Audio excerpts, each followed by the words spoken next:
Hi అండి. ఈరోజు video వచ్చి కంద బచ్చల కర్రీ తయారు చేసే విధానం.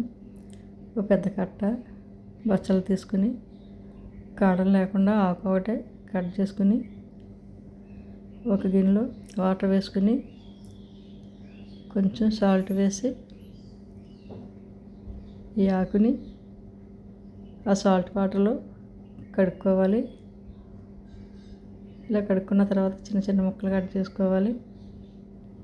ఈ విధంగా ముక్కలు కట్ చేసిన తర్వాత కంద కూడా పైన తొక్కలాంటిది నీట్గా చెక్కేసుకోవాలి. చెక్కుకున్న తర్వాత ముక్కలు కోసుకుని పక్కన పెట్టుకుని ఒక గిన్నెలో కొంచెం పెరుగు వేసి ఒక స్పూను పసుపు ఒక స్పూన్ సాల్ట్ వేసి కొంచెం వాటర్ వేసి ఈ కంద ముక్కలు అందులో వేసి కడగాలి. దీనికి నూగులాంటిది ఉంటుంది. ఇలా కడగడం వల్ల బాగా క్లీన్ అవుతాయి. తర్వాత గిన్నెలో ఈ కంద ముక్కలు బచ్చలు వేసి కుక్కర్ గిన్నెలో ఒక గ్లాస్ వాటర్ వేసుకుని స్టవ్ వెలిగించి ఒక 5-6 విజిల్లు వచ్చే వరకు ఉడికించుకోవాలి. కంద మెత్తగా ఉడికే వరకు ఉడికించుకున్న తర్వాత కొంచెం చింతపండు నానబెట్టుకోవాలి. ఇలా గుజ్జు కింద తీసుకుని పక్కన పెట్టుకుని ఆవాలు కూడా కొంచెం రుబ్బుకుని పక్కన పెట్టుకోవాలి. ఆవపిండి కూడా వేసుకోవాలి. కంద బచ్చలు ఆవపెట్టిన కూర చాలా బాగుంటుంది. ఈ విధంగా కలుపుకోవాలి. ఉడికిపోయింది కదా బచ్చల కూర. కంద ముక్కలు కలుపుకున్న తర్వాత ఇందులో కొంచెం చింతపండు రసం పసుపు ఉప్పు వేసి స్టవ్ మీద పెట్టి కారం కూడా వేసుకుని బాగా కలుపుకోవాలి.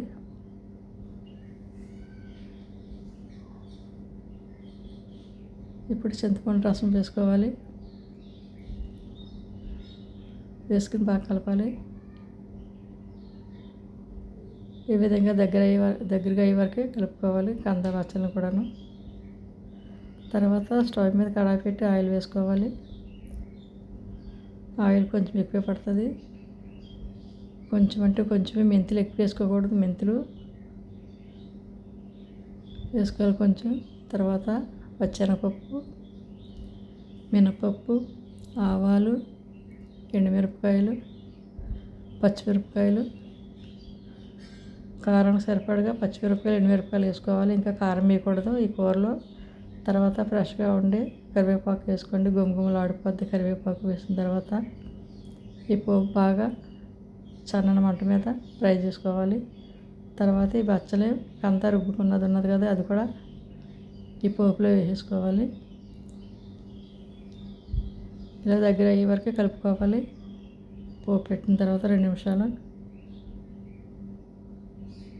ఇప్పుడు ఆవపిండి రుబ్బింది ఉంది కదా, అది కూడా వేసుకుని కలుపుకోవాలి.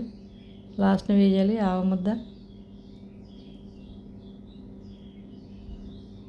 ఇలా చిన్న చిన్నగా రుబ్బుకుని వేస్తున్నాం కదా, అందులో బాగా రుబ్బుకోవాలి. మిక్సీలో అయితే ఇంత మెత్తగా అవ్వదు, కొంచెమే కదా, అందుకని దాంట్లో రుబ్బుకుని వేసుకోవాలి. ముద్దలా రుబ్బుకుని. ఆవ పెట్టిన బచ్చల కూర కంద చాలా టేస్టీగా ఉంటుంది. మీరు కూడా ఒకసారి ట్రై చేయండి. చాలా టేస్టీగా ఉంటుంది. మా ఛానల్ కొత్తగా చూసేవారు సబ్స్క్రైబ్ చేయండి, షేర్ చేయండి, పక్కన ఉన్న బెల్ ఐకాన్ క్లిక్ చేయండి.